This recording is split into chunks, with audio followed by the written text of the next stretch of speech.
Aja ngece karo wong ora duwe. Sebab sing ora duwe dina iki bisa dadi sing nulungi awakmu sesuk.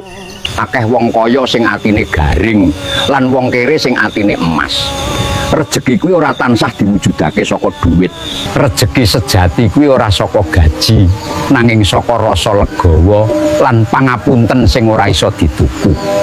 Wong sing seneng ngremehke sejatine mung nuduhke yen batine luwih melarat tinimbang dompete. Mula aja gumunggung karo sing kok duwe.